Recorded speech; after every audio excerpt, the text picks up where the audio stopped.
Welcome to the Christie Taylor Show. I'm your host, Christie Taylor. And I know I've been singing the praises of autumn, and you have to live in Memphis to understand why. First of all, we have some of the best foliage and some of the best art festivals and music festivals anywhere in the world. And I'm going to be speaking with one of our executive directors of one of our fine arts program, Jana Wilson, is an artist, a resident, and executive director of Arkwings Foundation in the Frayser community of Memphis, Tennessee. Now, Dr. John McCall III founded Arkwings in 1992 with the vision of developing his grandparents' former home into a retreat center where people could come together to explore, learn, and grow. Now, over the past 28 years, yes, Arkwings has hosted local, national, and international groups for volunteer trips, community engagement, and educational experiences. And let me tell you this, they are all committed to the mission of mind, body, and spirit wellness through helping others experience the healing power of arts and nature. Two things I definitely love. Now, Jana is here today, and she is super excited to share details about the upcoming Frayser Local Arts Festival taking place right here in the 901, October the 23rd. And that's the kickoff date, 11 a.m. until 4 p.m. And it takes place at Arkwings, located in Frayser at 2034 James Road. And if you're from the 901, you already know where James Road is located. So I want you all to help me welcome Executive Director of Arkwings Foundation, Jana Wilson. Hey, welcome to the Christie Taylor Show. Hi, Christy. Wow. Welcome. First of all, it's so good to see you again. You too. Welcome to Frayser.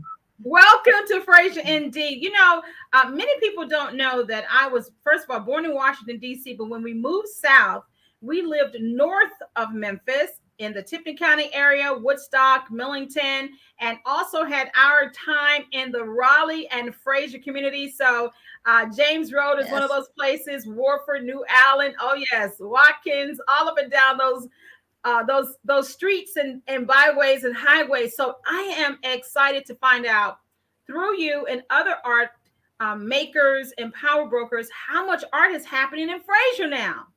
A lot of art has always happened in Frayser. You just don't see it and hear about it. Well, first of all, tell me, of course, we know that Arkwings has been around almost 30 years, but give us a little backstory. Yep. You said it was Dr. McCall converted a family home into an art museum, a gallery? Well, actually, it's more recent that we've brought the art component in, but in the 1930s, Dr. McCall's grandfather, Judge McCall, was a juvenile court justice for the city of Memphis, and he had some family land that was out in the country in Frayser, Tennessee. And he talked his wife into moving out to their country land if he'd build her dream home. So in, I believe, 1939, they finished that home, and that is the very stately but now pretty rustic former family home that we call Arkwings. You know, that's a story. And for those who don't understand Memphis history, Memphis was a really a big town.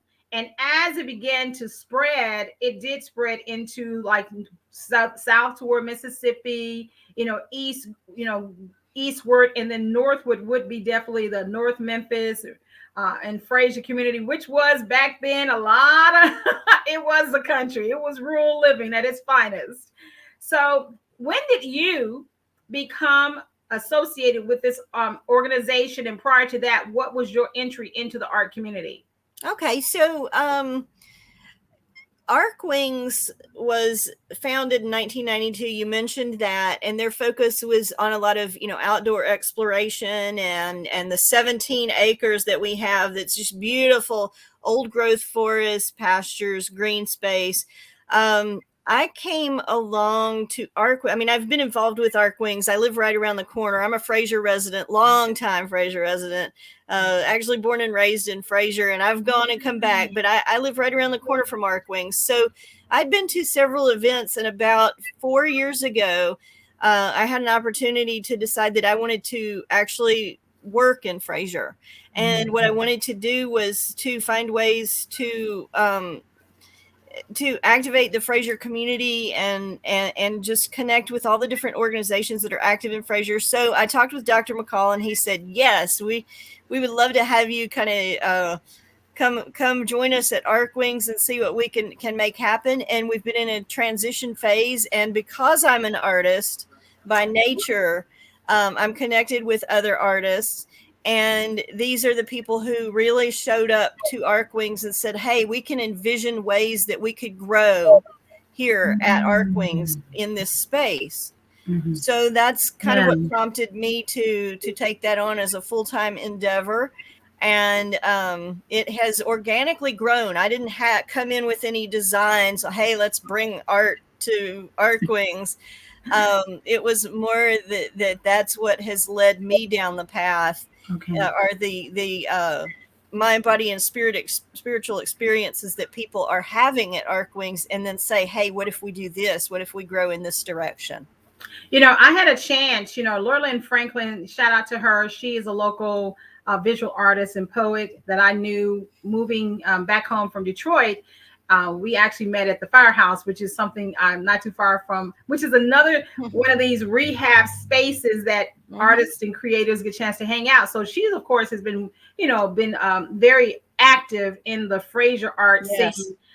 So I understand she was the one that turned me on to Arkwing. And it's so funny when I went to look at, first of all, the land. It's just, there was a garden that had also been, so you're using like urban gardening along with art. And then even when I went inside the space, and it's a large house, multiple rooms, and how you have incorporated all of those spaces into workspaces, galleries, exhibits.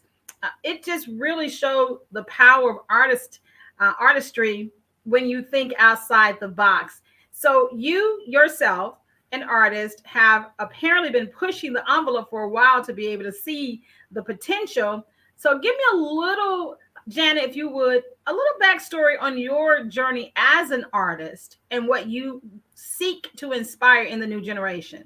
Okay, sure. I've always been creative, but I didn't actually call myself an artist until I was like 50 years old. And people would say, oh, are you an artist? I'm like, oh, I make this, I make that, I do this, I do that. And finally someone said, do you want to do a show in this gallery? And I was, like, well, I'm not an artist. And they said, okay, well, what do you call this? I'm like, well, that's my art. It's my art, but I'm not an artist. Right. Yeah. And they said, okay, that's silly. You're an artist, and in 2 weeks you're going to have a show. And so at 52 years old, I became an artist. Woo, and so that having been my experience as always knowing I was creative and always calling myself creative. And now I do art exhibits and art shows and gallery shows and artisan markets and all these things. So I have now about 5 years experience in doing these things that artists do. Wow. And I've met people like Lurlyn, and Lurlyn, man, talk about some, multi-talented. So when I met Lurlyn, she was teaching in Frayser, and we connected that way. And she saw Arkwings and saw the potential. I was like, ooh, I want to do this here and do that there. And she's got so many ideas. And I said, bring it. Mm-hmm. There are other artists, Toothbrush Jesus, Devin Kirkland, Disciple 24, who have come, in the last 3 years and said, hey, we want to do things here. This is a great space. What can we do? And so we have like a little collaborative, and that has grown. So that's where my experience comes in, is that now, as people are drawn to Arkwings for the reasons that you saw and felt while you were there, because it's such an inspiring and peaceful and place where you can allow yourself to relax and unwind and really start to feel your everything. So these people come to us, and now we have sort of a track where I am mentoring or coaching or providing what support these artists need, whether they're 50 or whether they're 12. or 7 years old. We have people who come in and we connect them with other artists and other people with the skills, and we just share. We share those skills, and that way people don't have to wait like I did until they're 52 years old to call themselves an artist. They can find the ways that they choose to evolve or want to evolve when they're ready. That's very powerful. And prior to us starting the show, I complimented you on your space. Of course, it's to somebody they'd be like, "That's a lot of stuff," but I know that's kind of like one of your workspaces.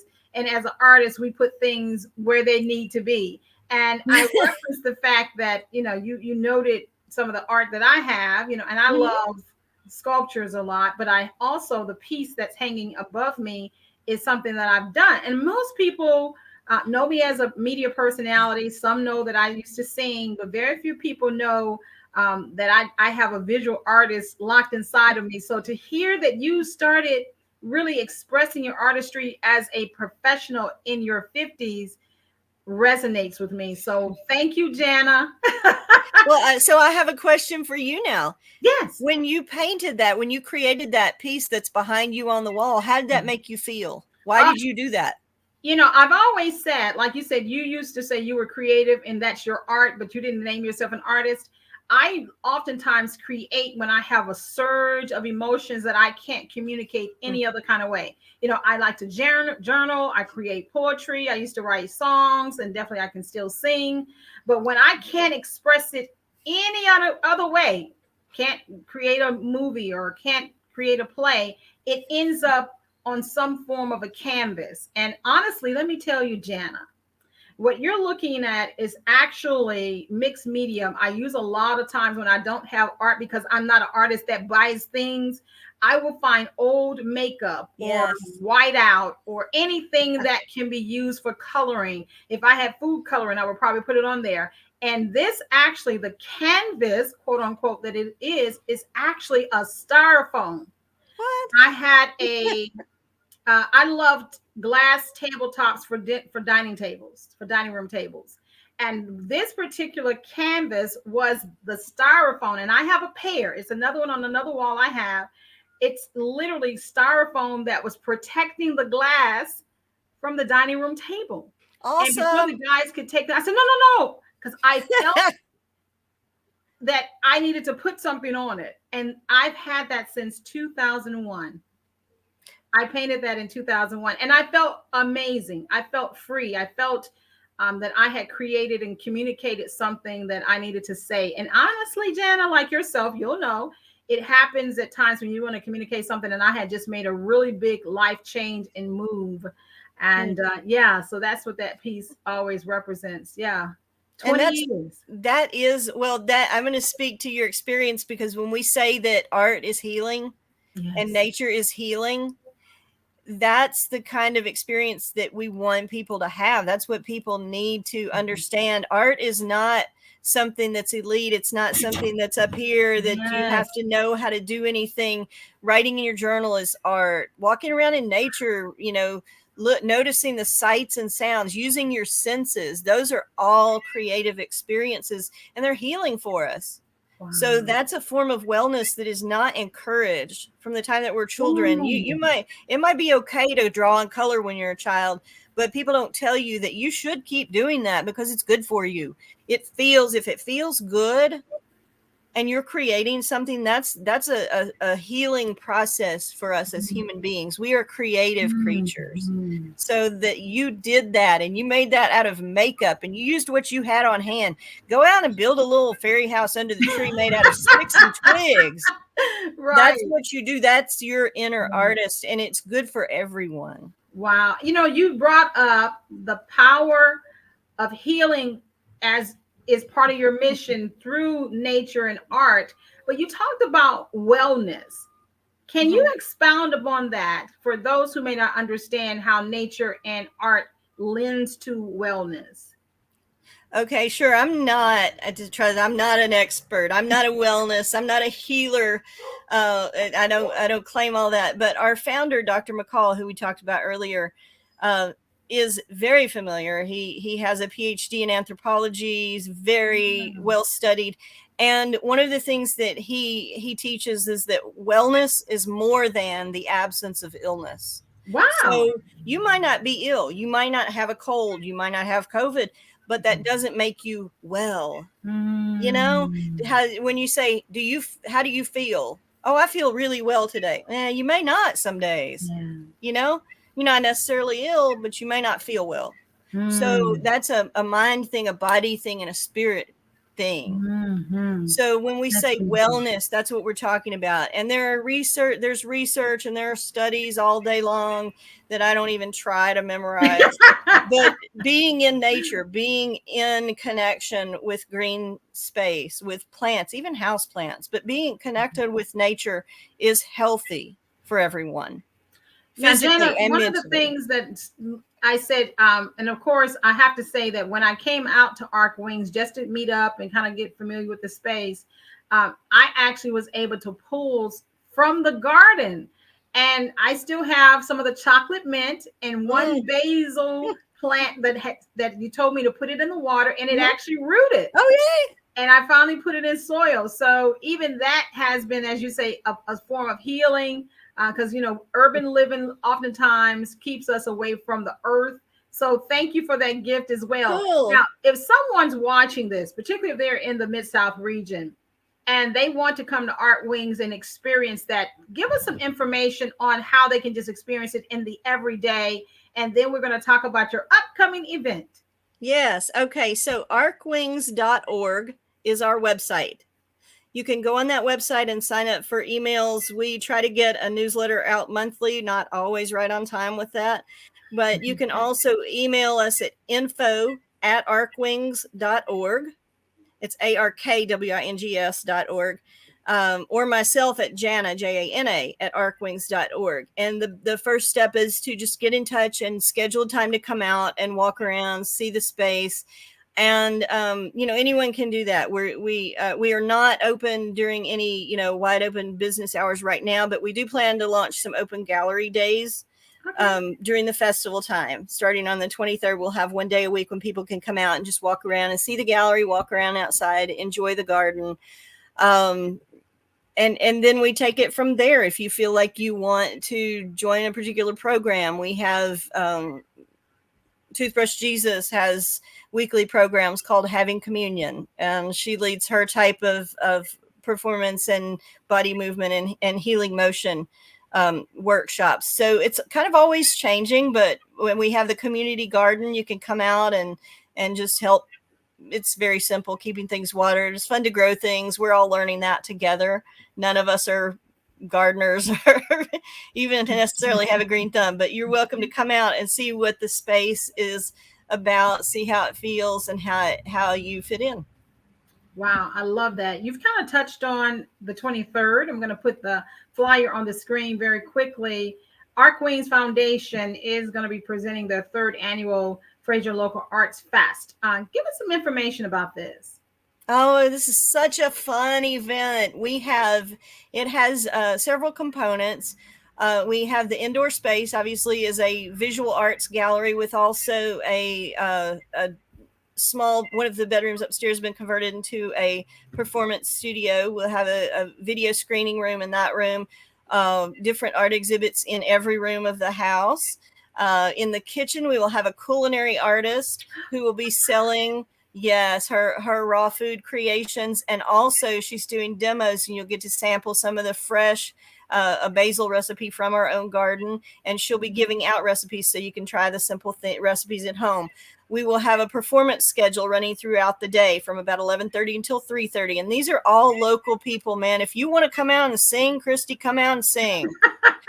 You got to sign up in advance. It's not wide open mic, but it's like an open mic that you schedule in advance. We want to see what people are doing out in our own neighborhood. We want to see what you enjoy, what makes you feel good. So there's a performance schedule. We have creativity stations outdoors, so you can go from station to station. You can paint on a community mural We have a station where you get to paint and add to the mural. We have a poetry tree. You can stand under the tree and write down your thoughts and clip them to the strings that are hanging down and they blow in the wind. You get to participate, and these are interactive nature creativity stations. And of course, we have food trucks. Yes. Yeah, you gotta eat because we're in Memphis now. We are in Memphis. We gotta eat. You gotta eat. And best of all, we have an artisan market of local creative people. This event is, I'm going to mention our sponsors just because there's a tie-in here. Community Lift Empowerment Fund facilitates grassroots organizations in Memphis so that people in each neighborhood, they will grant fund events where you are bringing your community together, making an improvement in your community. So that's what we're doing through this festival. It's not just entertainment, although it is a lot of fun. The artisans who come out, and also Tennessee Arts Commission through Arts Memphis also funds this. And so the grant funding supports these artists and artisans who are coming out and kind of some of them taking their first step in selling their handmade items. So we give them a nice, safe, comfortable, easy, affordable space so the artisan market is all handmade items, all local, and it's a great opportunity to start your holiday shopping and get a little things for yourself as well. Now, you just said the right word, holiday shopping, because here we are moving by that time close to the end of October. So people will definitely be getting those, holiday shopping flow on. And just for those who would like a little bit more information, once again, it's going to be Arkwings Foundation presenting the 3rd annual Frayser Local Arts Fest on Saturday, October the 23rd, 11 a.m. until 4 p.m. And you can go to flaf.arkwings.org. That's flaf.arkwings.org. And that is ARKWINGS.org. And super excited to be able to shed a little light on one of the fun things happening in Frayser. So once we get past October the 23rd, what other special things do we have lined up for 2021 into 2022? Are there any kind of campaigns that you need the communities to support you with? Oh yes, ma'am. We are a nonprofit 501c3. So we are based in a 1930s old home, and we have 17 acres of old growth forest and things to upkeep and maintain. So we will be starting our end of year fundraising campaign, as most nonprofits do. We would love to have the community support us through financial contributions. You can do that at arkwings.org or on our social media, which on Facebook we are Arkwings, and on Instagram we are Arkwings Foundation. We also are newly connected through Volunteer Odyssey, so you can sign up to volunteer for upcoming events. You can actually sign up to volunteer for the Arts Festival through Volunteer Odyssey right now as well. So our volunteers keep us going. We are, currently do not have a big staff or anything like that. So we are volunteer driven. We are community driven. And we would love to have people join us in that capacity, as well as for events and programs that we have coming up. All right. They can definitely check out the website, Facebook, Instagram, and October the 23rd. You can stop on by, check out Arkwings up close and personal. Bring the children. Oh my goodness. Oh yeah. One of the things when I got there was a little boy, cute little boy that was just roaming the entire, and I kept being concerned, and the mom was like, oh, he's fine. Not understanding there's so much acreage. There's no way he could have really gotten out of her sight. It's just a wonderful place. If you need a place for your children or your grandchildren, your great-great-grandchildren, if you to come and be in nature and run in the grass like I did growing up, this is the place. And of course, also enjoy all the other festivities that are going to be happening and learn more about Arkwings. If you are a person who I love the arts in any and all forms, I would like to say that I believe Arkwings Foundation and Arkwings, the home, is a wonderful investment in our community. So, Jana, any last things you would like to say before we skedaddle? Christie, I just want to say thank you for your creative spirit and for coming out and getting to know us at Arkwings, and then for giving us this opportunity to speak to the community, because that's what we're all about. We just want to offer the potential that we have at Arkwings, this beautiful space, and for everyone to be able to enjoy it. So thank you for giving us that voice. Oh, you are more than welcome. And I look forward to very soon. I'm scheduled to be out of town, but I might be back in time to come. And if I am, I'm going to be front and center. So looking forward to that. And thanks, everyone, once again for checking out the Christie Taylor Show. You can watch this and all other programming that we have at Christie Taylor Online. Also listen to the podcast on Apple, Spotify, Google Podcasts, anywhere your favorite podcasts are heard. You can check out this interview and share with a friend. Jana Wilson, Frayser Local Arts Festival, happening October the 23rd, courtesy of Arkwings Foundation. Thank y'all so much.